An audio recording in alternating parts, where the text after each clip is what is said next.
अस्सलाम वालेकुम नाज़रीन। सिंध टीवी जी ख़ुसूसी नशरियात इलेक्शन 2013 जे पोल सेंटर में माया प्रमंगी।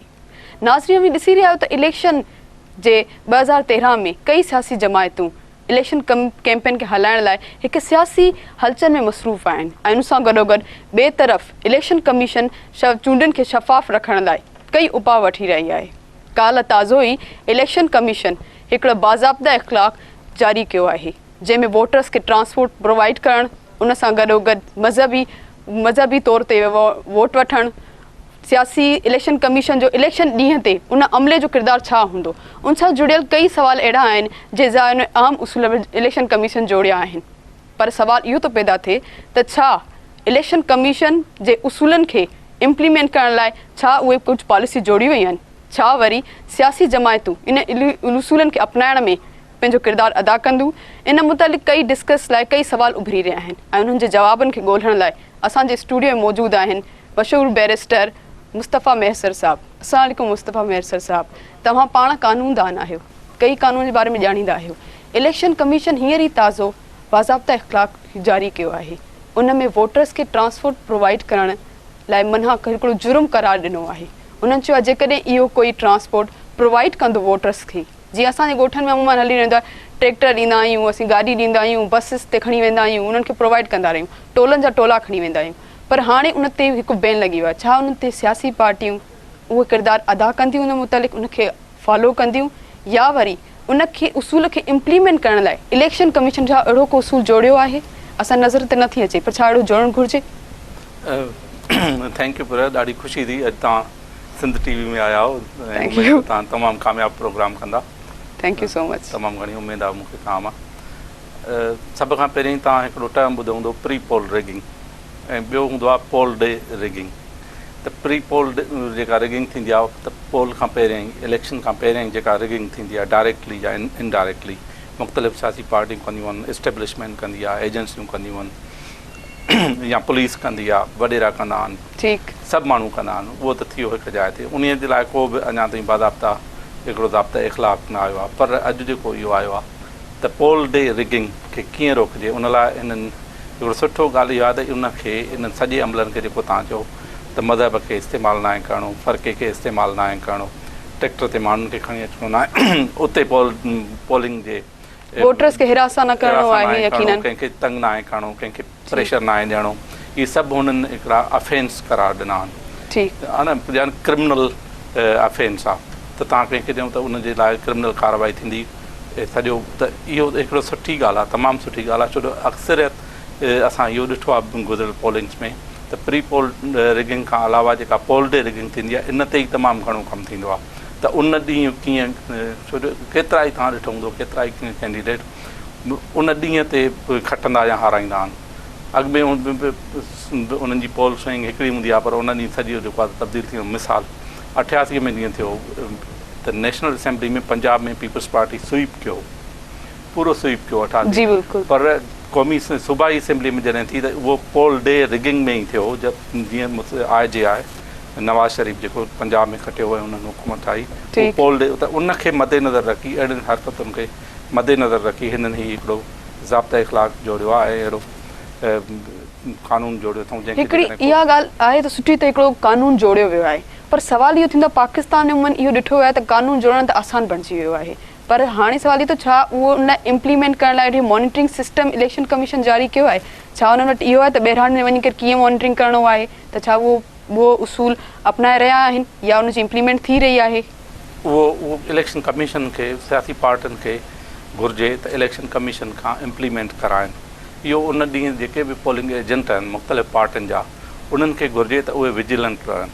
छो जो त ॾिठो इहो वियो आहे त जेका पार्टी मज़बूत आहे, जंहिंखे पुलिस जी हिमायत आहे, एजेंसियुनि जी हिमायत आहे, या उन्हनि सां गुंडा हूंदा आहिनि या दहशतगर्द हूंदा आहिनि ऐं उहे अची उहे कंदा आहिनि। त ॿिया जेके हूंदा आहिनि शरीफ़ माण्हू, ॿियूं पार्टियूं हूंदियूं आहिनि जिन वटि अहिड़ा वसीला न हूंदा आहिनि, माण्हू न हूंदा आहिनि या अहिड़ा हथियार न हूंदा आहिनि, पोइ उन्हनि जा एजेंटनि खे कॾहिं अगवा कयो वेंदो आहे, कॾहिं खयो वेंदो आहे या उनखे भॼायो वेंदो आहे, ख़ासि तौर ते ॿाराड़ीअ में, इवन कराची। पर हाणे भॼाइण लाइ बि इलेक्शन कमीशन इहो जोड़ियो आहे त जेकॾहिं उन खां भरिसां कोई बि उनखे भॼाए नथो सघे, हिरास नथो करे सघे ऐं इलेक्शन डे पोलिंग स्टेशन अंदरि इलेक्शन कमीशन जो अमले खे एतिरो गाइड कयो वियो आहे त उहो कोई बि अहिड़ी एफिलिएशन कंहिं पार्टी सां न ॾेखारे थो, पर जेकॾहिं उहो ॾेखारे थो त उहो प्रिज़ाइडिंग ऑफिसर खे अथॉरिटी आहे त उहो उन जे ऑफिसर्स खे बरतरफ़ करे सघे थो उन ॾींहुं या अथॉरिटी प्रिज़ाइडिंग ऑफिसर, पर इहो कंहिं हद ताईं रोके सघे थो वायलेंस खे? उनखे पहिरियों बि मैजिस्ट्रेट जा पावर हूंदा प्रिज़ाइडिंग ऑफिसर खे, त उहो पंहिंजे हद में कंहिंखे बि गिरफ़्तार करे सघे थो।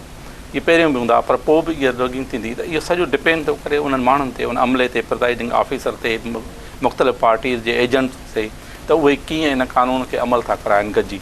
छो जो ॾिठो अक्सर इहो वियो आहे त जेका वॾी पार्टी हूंदी आहे जंहिं वटि अहिड़नि माण्हुनि एलिमेंट्स जो, एंटी सोशल एलिमेंट जो तमामु घणो तइदादु हूंदो आहे, उहे ईंदा आहिनि ऐं पोलिंग स्टेशन ते कब्ज़ो करे वठंदा आहिनि। जी बिल्कुलु, तव्हां हिकु नंढी सही पॉइंट यूज़ कयो आहे त हिकु वायलेंस बि थियो आहे, कब्ज़ो बि थींदो, हाईजेक बि थियो आहे। इनखे पॉइंट खे असां एक्सटेंड करे हलंदासीं। नाज़रीन, हींअर वञी रहिया आहियूं ब्रेक ते, वापसि ब्रेक ते अची इन ई कई सवालनि खे जुड़ियल ते हिकु जवाबु ॻोल्हींदासीं, उन ते डिस्कस कंदासीं। तेसिताईं वञूं था ब्रेक ते।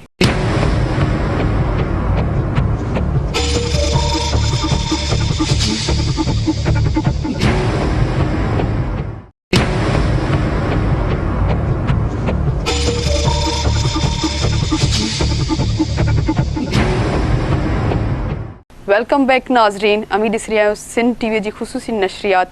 इलेक्शन 2013 में मां या प्रहमंगी पोल सेंटर में मौजूदु, हींअर स्टूडियो मौजूदु आहिनि बैरिस्टर मुस्तफ़ा महसर। असीं ब्रेक खां पहिरीं बि इहो डिस्कस करे रहिया आहियूं त बाज़ाब्ता जेकी इलेक्शन कमीशन बाज़ाब्ता इख़्लाक़ जेको जारी कयो आहे उनखे इम्प्लीमेंट करणु त ॾुखियो आहे, उन सां गॾोगॾु उनखे प्रोवाइड करणु, ट्रांसपोर्ट प्रोवाइड करणु बि ॾुखियो आहे, पर उन सां हाणे असां फ़िरके वारियत वारो घणो वायलेंस ॾिसी रहिया आहियूं स्टेटस, जंहिंखे कंट्रोल करण लाइ इलेक्शन कमीशन इहो चयो आहे त हाणे फ़िरके वारी जे नाले सां या मज़हब जे नाले सां तव्हां वोट नथा वठी सघो हाणे कंहिंखे पार्टी खां।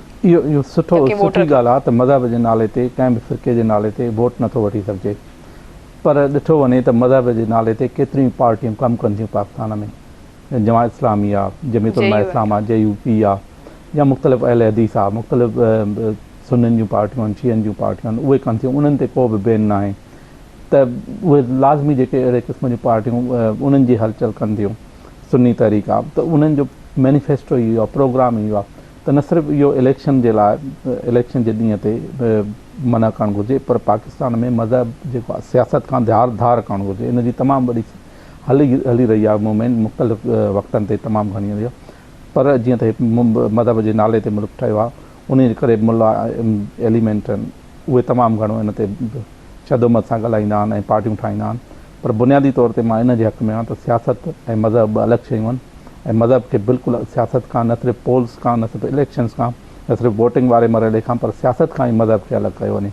मज़हब माण्हू जो ज़ाती फ़इल आहे, ज़ाती अमल आहे, ख़ुदा ऐं माण्हू जे विच में जेको। पर असांखे इहो स्टेट त सेखारींदी आहे त हाणे असां इस्लामिक आइडियोलॉजी ते इंडिपेंडेंट पाकिस्तान आहे। उन सां गॾोगॾु हाणे ई जॾहिं इहो बाज़ाब्ता इख़्लाक़ जारी कयो वियो हुयो, उन जे अपोज़िट में हिकिड़ो बयानु जारी थियो जो इस्लामिक पार्टी ॾिनो, उन इहो चयो त अञा मज़हब अवाम ॼाणे कोन पई सही माना में, त उनखे सेखारियूं पिया। छा 60 साल जे अंदरि असीं अञा मज़हब खे सुञाणूं पिया? छा वोट हासिलु करण लाइ अञा माण्हुनि खे असां मज़हब सेखारींदासीं, या वोट वठण जी हिकिड़ी पॉलिसी आहे त असां मज़हब जे नाले ते वोट वठूं त जीअं माण्हू असीं पे वोट बैंक जा भरती रहे? हिते पाकिस्तान में मुख़्तलिफ़ शयुनि जा तमामु घणा ठेकेदार आहिनि, के जमहूरियत जा ठेकेदार आहिनि, के आमरियत जा ठेकेदार आहिनि, के पाकिस्तान जा ठेकेदार आहिनि, चाचा मामा आहिनि, अहिड़ी तरह के पाकिस्तान ऐं इस्लाम जा बि जो ठेकेदार आहिनि। त उन्हनि जो इहो आर्ग्यूमेंट रहियो आहे एक्सक्यूज़ मी, त असां माण्हुनि खे मज़हब सेखारियूं था। मज़हब कोई कंहिंखे कोन सेखारींदो आहे, हर कंहिंजो पंहिंजो, मां जीअं चयो ख़ुदा ऐं माण्हू जे विच में इहो रिश्तो आहे। ख़ुदा ऐं माण्हू जीअं पाण में तालुक़ु रखनि, उहो उन्हनि जो तालुक़ु आहे। को बि मज़हब जो ठेकेदार न आहे, जेकॾहिं को पाण खे सॾाए थो त इहो हुनजो कारोबार आहे, बाक़ी हुनजो को इन सां तालुक़ु कोन्हे। पर जेके माइनॉरिटी सीट्स ते कैंडिडेट्स उथी रहिया आहिनि, उन्हनि लाइ इहो कंहिं हद ताईं मुश्किल बणिजी वियो त हाणे उहो कीअं माइनॉरिटी ग्रुप खे पाण ॾेखी प्रिवेल करनि इलेक्शन जे ॾींहं ते? मां इन जे बि हक़ में न आहे त हिते मेजॉरिटी हुजे या माइनॉरिटी हुजे, सभु पर जीअं त आहे, पर हाणे ही बाज़ाब्ता इख़्लाक़ उनखे हाणे इम्प्लीमेंट कीअं कजे? वॾो क्वेश्चन आहे सभिनी जे साम्हूं त इहो इम्प्लीमेंट हिते आर्टिकल 6 बार बार तव्हां ॾिठो, हर 10 साले खां पोइ मार्शल लॉ लॻंदी आहे, ऐं आइन में लिखियलु आहे त जेकॾहिं को बि गासिब, को बि आमिर आइन खे तोड़े मार्शल लॉ हणंदो त उनजी सज़ा मौत आहे। उहो ट्रीज़न में शामिलु थो थिए, बग़ावत में शामिलु थो थिए, आइन सां इनहराफ़। पर उन आर्टिकल इहे त नंढो कानून आहे, सभ खां वॾो क़ानून पाकिस्तान जो आइन आहे जंहिंजी आर्टिकल 6 चए थी त जेकॾहिं को आमिर अचे त उन ते गद्दारी जो मुक़दमो हलाए उनखे सज़ाए मौत ॾियो। त पाकिस्तान में अञा ताईं उहो ई कोन हलियो आहे त हिन नंढनि नंढनि क़ानूननि खे केरु पुछंदो। सही। असीं ही इलेक्शन कमीशन जो हिकिड़ो ॿियो रूल जारी कयो हो त 400 गज़ जे अंदरि पोलिंग स्टेशन जो क़ाइमु करणु ऐं उन सां गॾोगॾु पोलिंग स्टेशन में बैलेट पेपर खणी वञणु या इर्द गिर्द नज़दीक जेके आहिनि अहिड़ा अनासर नज़र अचनि जंहिंमां फियर महसूसु थिए त हाणे वायलेंस क्रिएट थियण वारो आहे, उन लाइ बि उन्हनि उसूल जोड़िया आहिनि। पर इन ई समूल उसूलनि मां जॾहिं सुबुह पढ़ी रही हुयसि त मूंखे किथे बि अहिड़ी शइ नज़र न आई इलेक्शन कमीशन छा इहो रियलाइज़ नथी करे त इनखे इम्प्लीमेंट करण लाइ बि को अहिड़ा उसूल असांखे जोड़णु घुरिजे जेको बैकअप ॾियनि उनखे सपोर्ट ॾियनि। तव्हां पाण कानूनदान आहियो, तव्हां इन शयुनि खे कीअं था ॾिसो? इम्प्लीमेंट जेको बि क़ानून ठहंदो आहे उनखे इम्प्लीमेंट रियासत कराईंदी आहे पंहिंजे इदारनि जे वसीले, पुलिस जे वसीले, कोर्ट जे वसीले। त जेकॾहिं उते को ॾिसंदा इहो जॾहिं क़ानून ठही वियो त जेकॾहिं इहो को वायलेट करे थो, ब्रेक करे थो त ऑटोमेटिक क़ानून खे ऐं उनजे इदारनि खे हरकत में अचिणो आहे ऐं उन माण्हूअ जे ख़िलाफ़ु जेको ऑफेंस करे थो उनखे पकड़ में वठिणो आहे ऐं उन ते ट्रायल हलाइणो आहे। त इम्प्लीमेंट ईअं ई थींदो आहे क़ानून। इम्प्लीमेंट का इलेक्शन कमीशन को नओं मैकेनिज़म खणी न ईंदी, इम्प्लीमेंट रियासत ऐं उनजा इदारा कराईंदा आहिनि कंहिं क़ानून खे।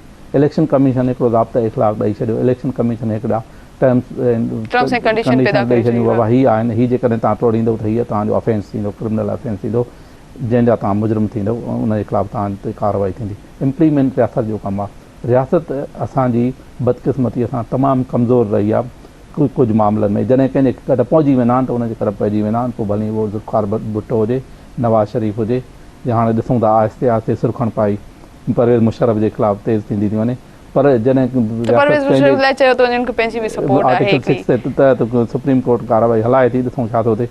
पर हिते उमूमन इहो ॾिठो पियो आहे त जॾहिं कंहिंखे नाए वठिणो हूंदो त पोइ रियासत कन लाटार कंदी आहे, पंहिंजो मुंहुं हेॾे करे छॾींदी आहे ऐं उन्हनि माण्हुनि खे जीअं वणे तीअं कंदा आहिनि। सिंध में तव्हां छा इलेक्शन जे बाज़ाब्ता इख़लाक़ खे ॾिसी करे ऐं इलेक्शन जी सिचुएशन या सियासी हलचल जेकी थी रही आहे पार्टीज़ जे मुतलिक़ थी रही, इनसिक्योरिटी स्टेट जे अंदरि वधी रही आहे, छा बि सोचो था त इलेक्शन हाणे शफ़ाफ़ थींदियूं? रिलेटिवली शफ़ाफ़ 2008 खां त बहितर थींदियूं। 2008 में त उन वक़्त जे हुकूमत सदर मुशर्रफ या एस्टेब्लिशमेंट या उनजा इदारा उन्हनि तय करे छॾियो त हिते रिगिंग करणी आहे पंहिंजे मनपसंदि पार्टियुनि खे, जंहिंमें मुस्लिम लीग क्यू हुई, MQ हुई, मुख़्तलिफ़ सिंध में वॾेरा हुया, पंजाब में हुया, हर जॻह उन्हनि खे आणो। पर हिन वक़्तु ॾिसिजे थो त रिलेटिवली कुझु माहौल बहितर आहे, कुझु सेटअप न्यूट्रल आहे। पर सीट तव्हां ॾिसो जॾहिं असां 2008 जी तव्हां ॻाल्हि कई आहे उन में इले पार्टीज़ आज़ादनि तौर ते कमु करे रहियूं हुयूं, इलेक्शन कैंपेन हलाए रहियूं हुयूं, जलसा थी रहिया हुया, कॉर्नर मीटिंग्स थी रहियूं हुयूं हर जॻह ते। पर हाणे सिक्योरिटी कंसर्न एतिरो वधी वियो आहे जो हाणे पार्टीज़ पाण कंसाइज़ थी वेंदियूं, कॉर्नर मीटिंग करण ताईं या सिर्फ़ु मीडिया ताईं महदूद रहिजी आहिनि, जलसा उहो आम थी न रहिया आहिनि। तव्हां सिंध जे अंदरि ॾिसो केतिरा जलसा थिया आहिनि, इलेक्शन हाणे 11 मई ते अचण वारी आहे, छा उहो सिक्योरिटी कंसर्न असांखे हाणे नज़र अचे थो जो 2008 में हुयो? 2008 में तमामु घणी सिक्योरिटी कंसर्न हुया, तमामु वॾा बम फाटंदा। तव्हां ॾिठो वार अगेंस्ट टेरर में पाकिस्तान मुलविस हो ऐं उनमें उनजे करे उनजे रद्द अमल में जेके तालिबान हमला कंदा उहे तमामु शदीद हूंदा। त हिन वक़्तु सिक्योरिटी कंसर्न आहे, पर हिन वक़्तु इलेक्शन रियल इलेक्शन स्टार्ट थींदी 18 खां पोइ, जंहिंखां पोइ तव्हां ॾिसंदो जलसा बि थींदा, जुलूस बि निकिरंदा, कैंपेन बि हलंदी, छो जो उन वक़्तु अलर्ट थींदा माण्हुनि खे, इंडिपेंडेंस के जेके निशान अलर्ट थियण वारा आहिनि उहे 18 तारीख़ ते आहिनि। 18 खां पोइ हिन में मोमेंटम वधंदो इलेक्शन में ऐं थींदा। अच्छा, हीअ जेकी इलेक्शन कमीशन हाणे निशान अलॉट कंदी, सिक्योरिटी कंसर्न आहे, छा इलेक्शन कमीशन खे कोई अहिड़ो कानून जारी करणु घुरिजे या बि कानून सही सम्झो त इलेक्शन कमीशन इहा पाबंद आहे त उहो अहिड़ो कानून जोड़े जंहिंमें सिक्योरिटी कंसर्न प्रोवाइड कयो वञे कैंडिडेट खे या आज़ाद उम्मीदवार खे या कंहिं पार्टी खे त उहो उन पीसफुल एनवायरनमेंट में पंहिंजी कैंपेन हलाए सघे? उहो इलेक्शन कमीशन जो कमु न आहे। इलेक्शन कमीशन जो कमु आहे इलेक्शन कंडक्ट कनि, ठीकु, सिक्योरिटी प्रोवाइड करणु रियासती इदारनि जो कमु आहे। उन ॾस में तव्हांखे मां ॿुधायां ताज़ो 2-3 ॾींहं पहिरियों आर्मी जो इजलास थियो, को कमांडरनि जो इजलास थियो, जंहिंमें इन्हनि सॼे माहौल खे उन्हनि डिस्कस कयो ऐं सिक्योरिटी जे हवाले सां तमामु घणा उन्हनि डिसीशन वरिता हुया, अख़बारुनि में आयो त सिक्योरिटी जा जेके आहिनि उहे हिन मुल्क जा जेके सिक्योरिटी जा इदारा आहिनि उन्हनि जो कमु आहे त माण्हुनि खे सिक्योरिटी कनि, पूरो अहिड़ो माहौल पैदा कनि जंहिंमें लॉ एंड ऑर्डर सिचुएशन न थिए। त इहो उनजो इदारो, बाक़ी इलेक्शन कंडक्ट करणु इलेक्शन कमीशन जो कमु आहे जंहिंजे लाइ हू कनि था पिया। अच्छा, हाणे चवनि था जीअं असां उमन ॾिसंदा आहियूं इलेक्शन में त त वोटर्स खे गीले करे असीं वठी वेंदा आहियूं त हाणे वोट ॾियो। अहिड़े इन अमल लाइ बि इलेक्शन कमीशन हाणे रोल ठहियो आहे त जेकॾहिं जाली वोट अहिड़ो जारी कयो त उन लाइ 6 महीना क़ैद ऐं 1000 रुपयो ॾंढ हूंदो। छा तव्हां उहो सम्झो था वरी हाणे उहे थींदा? अच्छा, इन सवाल जो वरी जवाबु वठण लाइ असीं ब्रेक खां पोइ अचूं था। जी नाज़रीन, इन सवाल जो ब्रेक हासिलु करण लाइ असीं वरी ब्रेक खां पोइ वापसि ईंदासीं। असां गॾु मौजूदु रहिजो। तेसिताईं वठो ब्रेक।